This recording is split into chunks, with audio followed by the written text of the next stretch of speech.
Hey guys, thanks for watching MP Educations. Today we are going to discuss class 10, class 9, work and energy, physics का work and energy part 3, I guess, yeah, 3. ठीक है, तो last class में पहले बता दूं थोड़ा viewing angle इस बार different है क्योंकि इस साइड पे बहुत सारा रिफ्लेक्शन आ रहा है, so I will be doing things in the right hand side of my right hand side, ठीक है, your right hand side, my left hand side, okay whatever. तो लास्ट क्लास में हम लोगों ने क्या किया था? पोटेंशियल एनर्जी, काइनेटिक एनर्जी के बारे में जाना था, वर्क डन क्या है वो जाना था, वर्क डन ऑब्लिकली किस एंगल के ऊपर गिरने से उसका cos थीटा क्या है वगैरह वगैरह हमने किया था, ठीक है। तो उसके पहले भी हमने पॉजिटिव नेगेटिव वर्क डन जाना था, तो पार्ट 3 देखा हो अगर पहले बार तो पहले पार्ट 2 और पार्ट 1 देख लो, फिर ही यहाँ पे आना, ठीक है। Today we are going to discuss a new topic that is power, ठीक है। अभी बोलोगे सर पावर क्या है? पावर मतलब रेट ऑफ डूइंग वर्क, ठीक है। Power can be defined as rate of doing work, ठीक है। तो पावर का डेफिनेशन क्या है? रेट ऑफ डूइंग वर्क, ठीक है। तो वर्क डन को तो पता ही है तुम्हारा क्या है। तो power of doing, rate of doing work मतलब क्या है? सपोज मैंने दो स्टूडेंट है, student A and student B. Suppose दोनों को ही मैंने 10-10 सम करने दिया, ठीक है। दोनों ने 10-10 सम करेक्टली दिया, बट हाउ विल आई जज कि दोनों में से अच्छा कौन है या फिर दोनों में से एफिशिएंट कौन है, ठीक है। तुम बोलोगे सर जिसने जल्दी किया, ऑफ कोर्स दोनों में से दोनों ने किया, ऑफ कोर्स नो डाउट दोनों ही अच्छे हैं, बट उस दोनों में से ज्यादा अच्छा कौन है या फिर ज्यादा एफिशिएंट कौन है हम कैसे निकालेंगे? Depending upon the time. If you complete the 10 sums in less than 5 minutes या फिर 5 minutes, तो उसको बोलेंगे हम लोग एफिशिएंट। अगर वही काम तुमने 10 मिनट में किया तो वो लेस एफिशिएंट होगा, ठीक है। सपोज दो काम कर रहे हैं, एक बूढ़ा आदमी एक जवान आदमी, तो जवान आदमी वो चीज जल्दी करेगा ना, so time required by the person to do that work is less, so that is why we will say he has developed more power, ठीक है। समझ में आ गया बात? तो वर्क डन तो पता ही है। In terms of physics power क्या होगा? पावर नहीं, ऐसे पावर P से रिप्रेजेंट करता है, तो मैं लिख देता हूँ। Power equals to rate of doing work, मतलब वर्क डन तो होगा ऊपर, ठीक है। रेट मतलब हमेशा जब भी तुम रेट वर्ड को पढ़ोगे, हमने क्या किया था? Velocity, rate of change of क्या था? डिस्टेंस या फिर डिस्प्लेसमेंट, मतलब डिस्टेंस डिवाइड बाय टाइम था। Rate of change of velocity मतलब एक्सीलरेशन, मतलब वेलोसिटी डिवाइड बाय टाइम था। तो रेट जहां पे भी मिलेगा तुमको क्या लिखना चाहिए? डिवाइडेड बाय टाइम, ठीक है। तो हम लोग रिप्रेजेंट करेंगे पावर को P से, इक्वल्स टू वर्क डन को तो पता ही है W से करते हैं, और टाइम को स्मॉल t से। So this is the formula of power, ठीक है। तो यहाँ पे P क्या रिप्रेजेंट करता है? Power, where P represents power, ठीक है, W represents work done और T represents time taken, ठीक है। समझ में आया इतना तक? Okay. Now in other words हम लोग क्या बोल सकते हैं? देखो लास्ट क्लास में जितना तक पढ़ा है या फिर जितना तक समझा, वहां पे क्या था? जितना भी वर्क डन होगा उतना ही अमाउंट ऑफ एनर्जी कंज्यूम होगा, आगे नहीं। Although work done and energy are not the same thing, right? लेकिन जितना amount of work done होगा उतना ही क्या होगा? एनर्जी कंज्यूम होगा। So amount of work done के जगह हम लोग एनर्जी कंज्यूम भी लिख सकते हैं। That energy can be any form of energy. It can be potential energy, it can be kinetic energy, ठीक है। और any other form तो खैर तुमने किया नहीं है, ये दोनों ही होगा। तो instead of work done, what we can write? What else we can write? We can write energy consumed, ठीक है। तो सिंस क्या लिखेंगे? Amount of work done is equal to amount of work done is equal to, नहीं equivalent to. Equal to मतलब क्या है? दोनों का वैल्यू सेम है, ठीक है। इक्विवेलेंट मतलब सेम, ठीक है, उसका मीनिंग सेम है कि जितना अमाउंट ऑफ वर्क डन किया उतना ही एनर्जी कंज्यूम्ड होगा, एनर्जी कंज्यूम्ड, ठीक है। अभी बोलोगे सर ये ट्रिपल इक्वल टू क्या है, डबल इक्वल टू होता है और ट्रिपल देने से उसको इक्विवेलेंट बोलते हैं, ठीक है। Although both are not the same but they mean the same, right, वही चीज मैंने यहाँ पे लिखा मैथमेटिकली, ठीक है। तो देयरफॉर पावर का नया डेफिनेशन क्या हो जाएगा, power equals to amount of work done की जगह हम लोग लिख सकते हैं energy consumed by time taken, आगे नहीं, ओके। तो ये हो गया और एक डेफिनेशन तुम्हारा, power equals to energy by time. तो P इक्वल्स टू मैथमेटिकली क्या लिखेंगे, एनर्जी को हम लोग E से रिप्रेजेंट करते हैं और टाइम को T, तो P equal to E by T, ठीक है। तो पावर क्या कौन सा क्वांटिटी है, तो याद रखना power is a scalar quantity, ठीक है, स्केलर क्वांटिटी।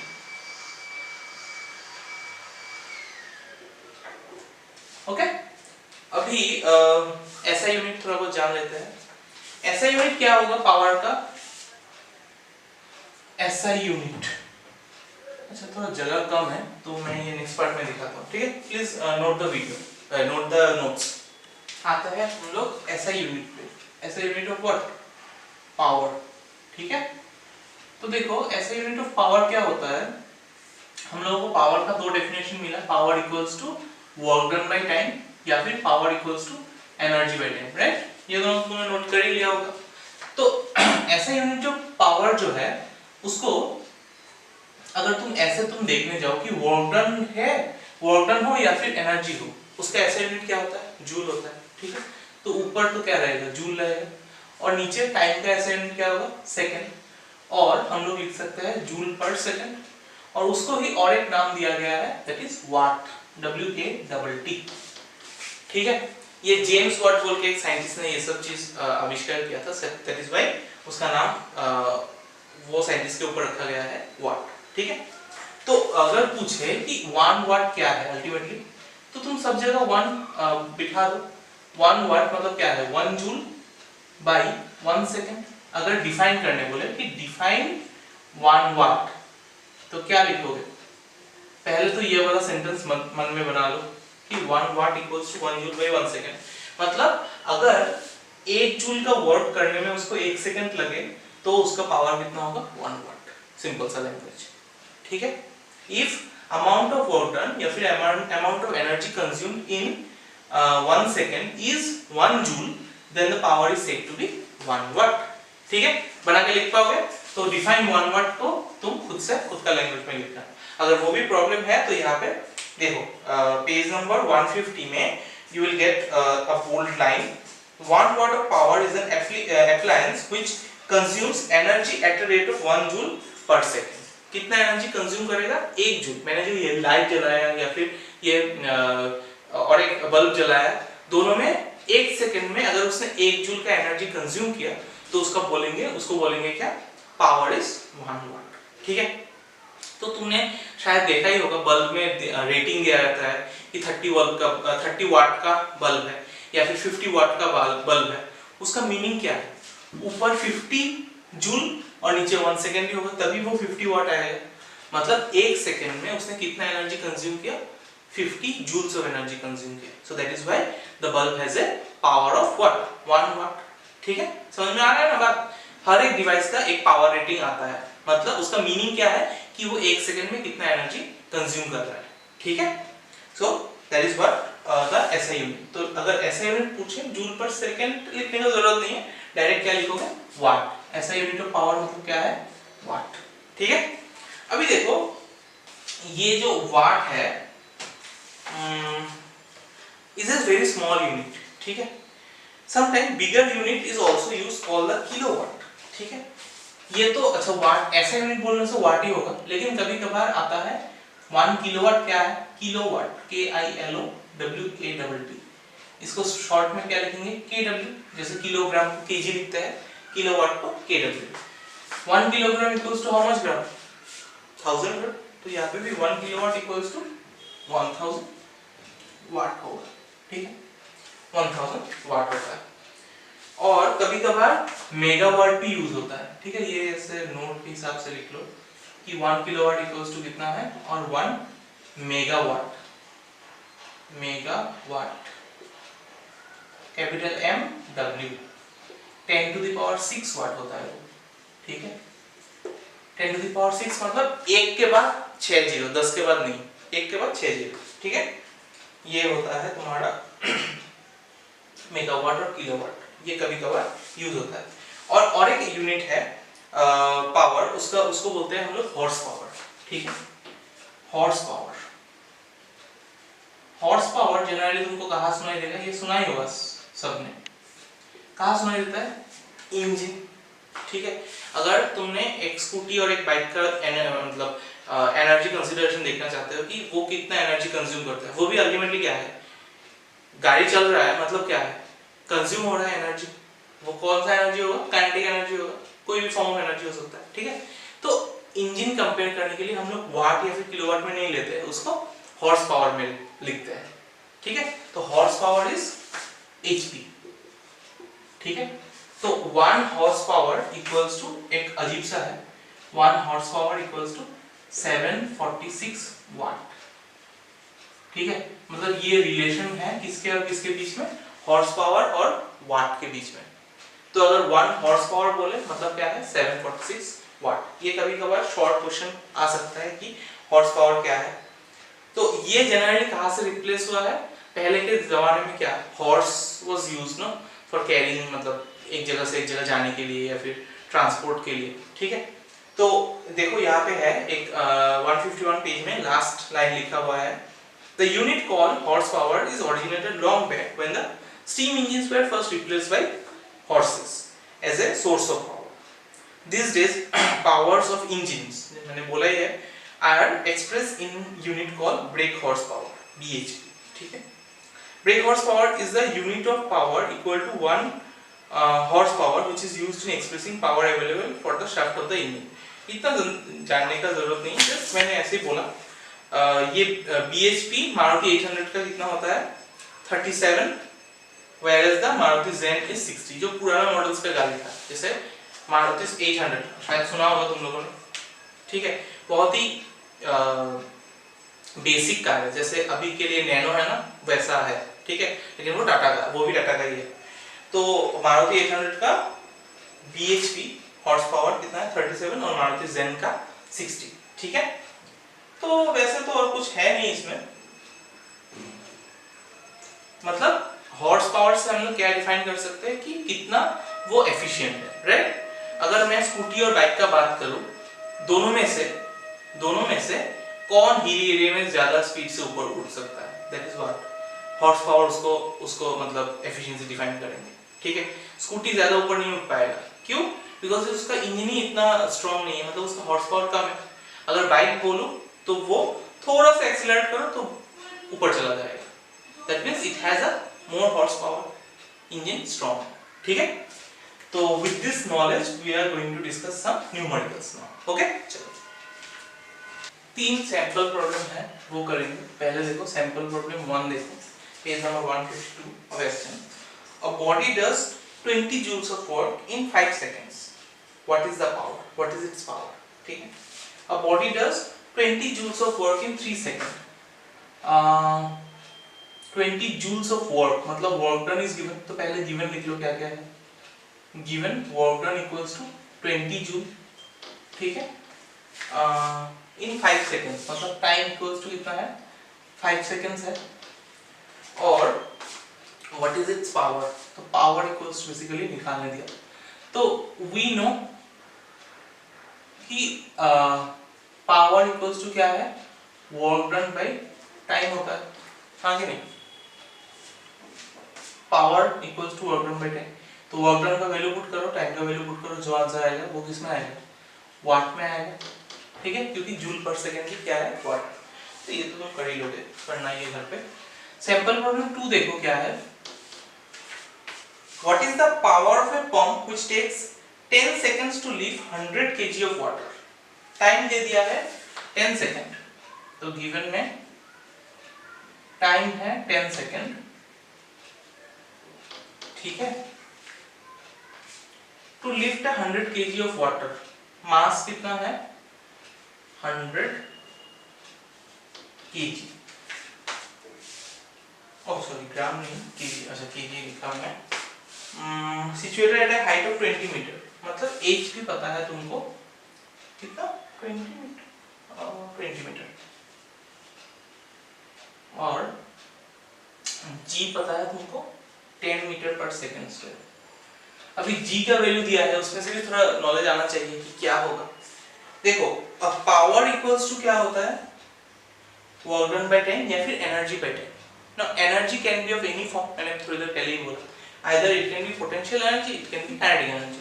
बट कोई भी चीज को अगर तुमने उठाया, नीचे से ऊपर उठाया, मतलब हाइट रिलेटेड बात है, मतलब उसमें क्या आएगा, काइनेटिक एनर्जी आएगा नहीं, तो क्या आएगा, पोटेंशियल एनर्जी।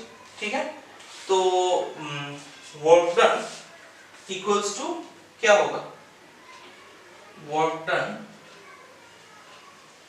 तुम्हारा वर्क डन तुमने क्या किया, अगेंस्ट द ग्रेविटी किया कि नहीं, तो हम लोगों ने पहले ही किया था कि work done against the gravity वही क्या है, अल्टीमेटली पोटेंशियल एनर्जी। तो what was the formula of work done, m into g into h, right. m कितना है 100 kg, g कितना है 10, और हाइट कितना है 20, तो ये क्या होगा 20,000 वर्क डन कितना आएगा, जूल में आएगा। ठीक है, और अभी पावर का फॉर्मूला यूज करो, तो power equals to work done by time. देखो वर्क डन का वैल्यू निकाल लिया, टाइम पता है तुमको 10 सेकंड, तो डिवाइड कर दो 2000 आएगा, तो आंसर विल बी योर 2000 वाट या फिर 2 किलोवाट। ठीक है, समझ में आया ये दोनों इजी क्वेश्चंस। सैंपल प्रॉब्लम 3 देखो क्या है, एन इलेक्ट्रिक बल्ब कंज्यूम्स इतना किलोजूल्स ऑफ इलेक्ट्रिकल एनर्जी। ठीक है, एनर्जी दे दिया, अभी इलेक्ट्रिकल एनर्जी दे दिया, इलेक्ट्रिकल एनर्जी या फिर एनर्जी लिखने से भी होगा गिवन में। ठीक है, इलेक्ट्रिकल एनर्जी लिखो, energy equals to 7.2 joule, oh sorry kilo joule, 7.2 kilo joule. हम लोग तो किलो जूल में नहीं रख सकते, तो उसको has to be converted into joule. अभी थोड़ी देर पहले रिलेशन दिया था कि 1 kilo joule equals to 1000 joule, तो 7.2 किलो जूल मतलब क्या होगा 7000 इनटू 1000 जूल, मतलब 7200 जूल। ठीक है, तो एनर्जी तुमको मिल गया जूल्स में। अभी क्या है, इन 2 मिनट्स, टाइम किसमें दिया है 2 मिनट, लेकिन हमको ऐसा यूनिट क्या है टाइम का, सेकंड्स, मतलब 2 into 60 सेकंड, मतलब 120 सेकंड। ठीक है, तो अभी अभी तुमको क्या निकालने दिया, फाइंड द पावर। तो पावर इक्वल्स टू, हम लोगों को फिर से पता है क्या, energy by energy consume by time taken, second formula. तो एनर्जी की जगह ये पुट कर देना, टाइम की जगह ये पुट कर देना, दोनों को डिवाइड करोगे तो you will get the answer in watt. Joule पर सेकंड आएगा, वही क्या होगा वाट होगा। ठीक है, वाट को कैपिटल W भी लिख सकते हैं। ठीक है, instead of what capital W भी लिख सकते हैं। ठीक है, कोई प्रॉब्लम नहीं है। Clear this much? Okay, now we will head towards the next topic. चलो, now the next topic will be commercial unit of energy. ठीक है, तो लिखो commercial unit of energy, commercial unit of energy. अच्छा, commercial energy क्या होता है, commercial unit मतलब कमर्शियली जो यूज होता है। देखो, अगर तुम थोड़ा पुराना 2-3 या फिर 5-6 साल पहले का बात करोगे, घर में जो इलेक्ट्रिसिटी बिल आता है उसके पहले एक आदमी आता था, रीडिंग नोट करके लिख के जाता था। याद, are you from that generation? क्योंकि मुझे अभी भी याद है, मेरे पुराने घर पे, मतलब ये घर बनने से पहले, जब हम लोगों का इलेक्ट्रिसिटी बिल का बाहर में जो बोर्ड लगा हुआ होता था, उसमें हर मंथ पे एक आदमी आता था, उसको नोट करता था कि हम लोगों ने कितना एनर्जी कंज्यूम किया इन दैट मंथ। ठीक है, और वही के हिसाब से बिल आता था। आजकल तो बहुत डिजिटल हो गया वो सब चीज। तो कमर्शियल यूनिट मतलब वही कि हम लोग जो एनर्जी पे करते हैं, मतलब जितना घर में एनर्जी यूज होता है उसी के हिसाब से बिल पे करते हैं। सो दैट इज कमर्शियल पर्पस। उसमें ना ही वो वाट में होता है कैलकुलेट एनर्जी कंज्यूम, ना ही किलोवाट पे, ना ही मेगावाट पे, ना ही हॉर्स पावर पे, ये कोई भी यूनिट पे यूज नहीं होता। ठीक है, तो कॉमर्शियल यूनिट ऑफ एनर्जी और एक दूसरा यूनिट ही है, उसको बोलते हैं किलोवाट आवर, ठीक है, किलोवाट आवर, उसको शॉर्ट में लिखते हैं kWh, ठीक है। तो किलोवाट आवर मतलब हर घंटे में तुमने कितना किलोवाट ऑफ एनर्जी कंज्यूम किया, उसको बोलते हैं किलोवाट आवर, ठीक है, and that is called the commercial unit of energy, ठीक है। तो हमें देखो कॉमर्शियल यूनिट अगर पता है, राइट, उसको हमको जो ऐसा यूनिट है उसमें भी कन्वर्ट करना आना चाहिए कि हाँ मैंने अगर 5 किलोवाट वाट आवर कंज्यूम किया एनर्जी, उसका ऐसा यूनिट का इक्विवेलेंट कितना होगा, राइट। तो उसी को जानने के लिए तो हम लोग पहले कैलकुलेट करेंगे कि 1 किलोवाट आवर इक्वल्स टू कितना जूल, ठीक है। 1 किलोवाट आवर इक्वल्स टू लिख सकते हैं हम लोग 1 kilowatt into 1 hour, right, no problem in it. तो 1 किलोवाट मतलब क्या है, 1000 वाट, 1000 वाट इनटू 1 आवर मतलब कितना है 60 मिनट इनटू 60 सेकंड। तो ये हो जाएगा 1000 इनटू 60 इनटू 60 वाट सेकंड, ठीक है, वाट सेकंड। अभी देखो हम लोगों को पता है कि power equals to energy by time, right, ये तो पता है हम लोगों को। तो पावर का होता है जूल, ठीक है, पावर का होता है वाट, और एनर्जी का होता है जूल, और टाइम का होता है सेकंड। अगर सेकंड को इस तरफ लेके जाओगे तो आएगा क्या, वाट सेकंड। वाट सेकंड का मतलब ही क्या है, अल्टीमेटली जूल, ठीक है। तो ये वाट सेकंड की जगह हम क्या लिख सकते हैं, joule.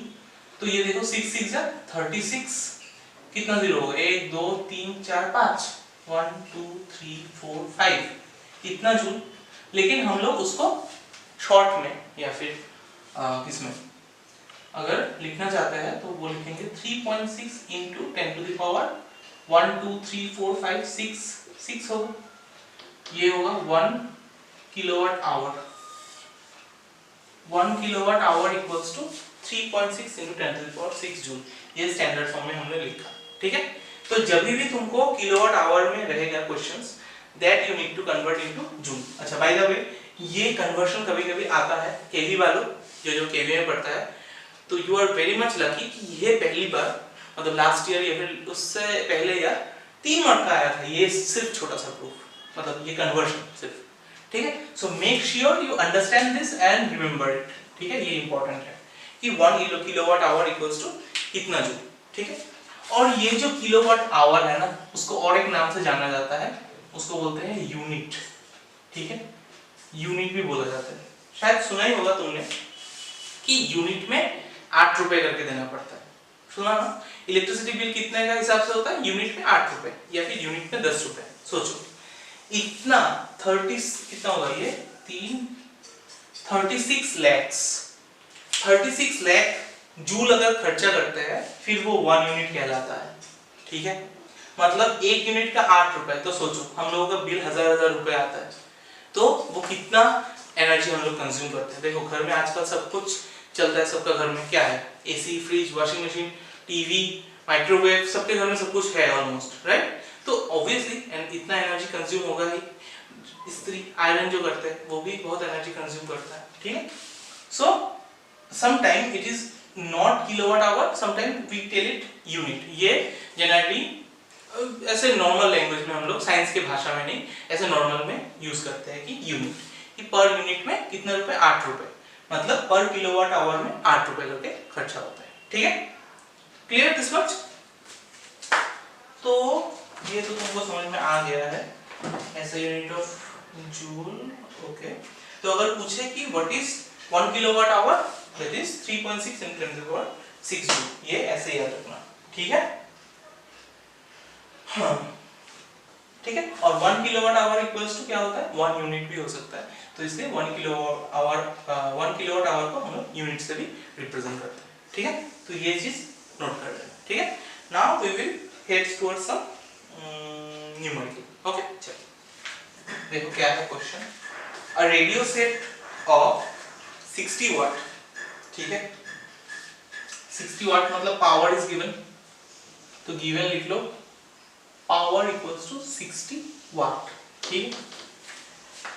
Runs for 50 hours, time given है 50 आवर्स, ठीक है, आवर्स, हाँ देख रहे हैं मिनट्स में। हाउ मेनी यूनिट्स, देखो यूनिट्स को ब्रैकेट में लिख दिया है, kilowatt hour of energy are consumed, ठीक है। तो how many units of kilowatt hour consume, मतलब तुमको एनर्जी कंज्यूम निकालना है, तो energy equal to question mark. देखो तो किलोवाट आवर में अगर लेना है, देखो ये ऑलरेडी आवर में है लेकिन ये वाट में है, तो इसको हमको किस में लेना है, किलोवाट में लेना है। तो that will be what, 60/1000 kilowatt, आगे नहीं 60/1000 किलोवाट। तो हम लोगों को पता है कि we know power equal to energy by time, right, ये पता है। पावर कितना है 60/1000, अगर काटाकुटी करोगे तो क्या आएगा 6/100 आएगा किलोवाट, इक्वल टू एनर्जी तुमको निकालना है और टाइम कितना है 50 आवर्स, ठीक है। तो 50 को इस तरफ लेके आओ तो क्या रहेगा 60/100 इंटू 50 इक्वल्स टू एनर्जी, और वो जो एनर्जी रहेगा, ये देखो ये ऑलरेडी किलोवाट में है, हमने कन्वर्ट किया, ये ऑलरेडी आवर में है, तो आंसर आ गया ना किलोवाट आवर, तो मतलब यूनिट्स में कन्वर्ट हो गया। तो 10 काटो, 5 1 5, 5 2 10, 2 3 6, मतलब एनर्जी इक्वल्स टू कितना होगा 3 किलोवाट आवर, या फिर 3 units of energy is consumed, ठीक है, समझ में आया? Okay, now coming to sample problem 2, ठीक है। A family uses 250 units of electrical energy, मतलब एनर्जी अभी दे दिया है तुमको, given energy equals to 250 kilowatt hour, units बोला लेकिन हम लोग यहाँ पे थोड़ा साइंस यूज करेंगे तो किलोवाट आवर लिखेंगे, ठीक है। 250 units during a month, calculate his electrical energy in joules, अच्छा इन जूल्स में बोला, फॉर अ मंथ, मंथ तो तुमको कंफ्यूज करने दिया है, हम लोगों को पता है कि वी नो इतना तुम्हारा मतलब बिल कितना आएगा 250 इंटू 8 कर दो, वही तुम्हारा, या फिर 10 कर दो, अगर पर यूनिट में 10 रुपए करके खर्चा होता है तो 1 महीने में इतना उन लोगों ने इलेक्ट्रिसिटी बिल खर्चा किया, ठीक है, पैसे में नहीं, ये सब किलोवाट आवर में दिया है, मतलब इतना यूनिट्स ऑफ एनर्जी कंज्यूम किया, ठीक है। तो उसी को तुमको जूल में कन्वर्ट करना है, basically you need to convert 250 kilowatt hours into joule. तो हम लोगों को पता है कि 1 किलोवाट आवर इक्वल्स टू क्या होता है, थोड़ी देर पहले दिया 3.6 into 10 to the power 6 joule, right. So therefore 250 kilowatt our क्या होगा 3.6 into 10 to the power 6 into 250, वो जूल में आ जाएगा कन्वर्ट करके। तो एक काम करना, 3.6 को 3.6 into 250 कर देना, कितना आता है into 10 to the power 6 ही रखना, ठीक है। ये अगर करोगे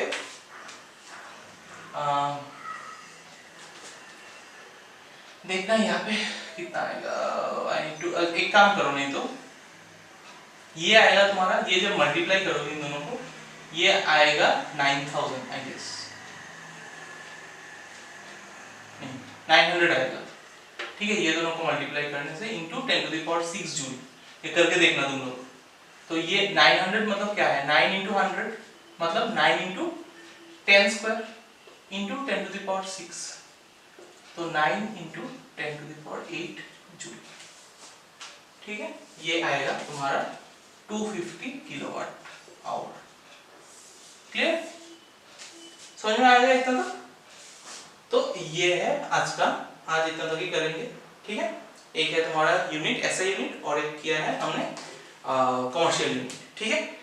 सिर्फ 3 टॉपिक रह गया है इन चैप्टर से, 3 टॉपिक मतलब वो पोटेंशियल एनर्जी का प्रूफ, काइनेटिक एनर्जी का प्रूफ, और एक होता है law of conservation of energy, ठीक है। एसएन में जो इसके बाद वाला पार्ट दिया है फ्रॉम 155 पेज ऑनवर्ड्स, वो तुम्हारा बुक में नहीं है, एनर्जी ट्रांसफॉर्मेशन, ठीक है, तो वो नहीं चाहिए। पेज नंबर 159 पे और एक है law of conservation of energy, वो थोड़ा सामने बैठ के सिखाना पड़ेगा, तो वो 3 topic I am keeping it for से नेक्स्ट क्लास या फिर नेक्स्ट वीडियो, ठीक है। Other than that understanding part तो हो गया, ठीक है। अभी आते हैं थोड़ा बहुत न्यूमेरिकल होमवर्क करेंगे, ठीक है, मेरा फेवरेट पार्ट। तो पहले तो ये करना, क्वेश्चन नंबर 8 करना, ठीक है, पेज नंबर 162 में क्वेश्चन नंबर 8 करना। और क्या करोगे, और ये सब नहीं चाहिए। क्वेश्चन नंबर 17 करना,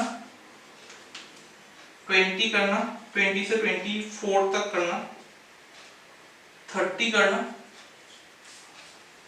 ठीक है, 33B करना, 34B, 35B, 34B, 35B करना और MCQ करना, ठीक है। MCQ इस वक्त थोड़ा डिफिकल्ट हो सकता है क्योंकि ये न्यूमेरिकल बेस्ड MCQ है, ठीक है। और तो दूंगा क्या, और नहीं देता, ठीक है, इतना तक ही देता हूँ। एक काम करना, 49 भी करना, एक बार ट्राई करना 49, ठीक है। ये हॉट्स में से है, एक ही दे रहा, ठीक है। चलो आज के लिए बस इतना ही। If you like this video give a big fat thumbs up. Subscribe नहीं किया है तो कर देना क्योंकि ये भाई मुफ्त है, ठीक है। अच्छा तो मिलते हैं नेक्स्ट वीडियो में, तब तक के लिए सब लोग घर पे रहना, सेफ रहना, चलो बाय बाय।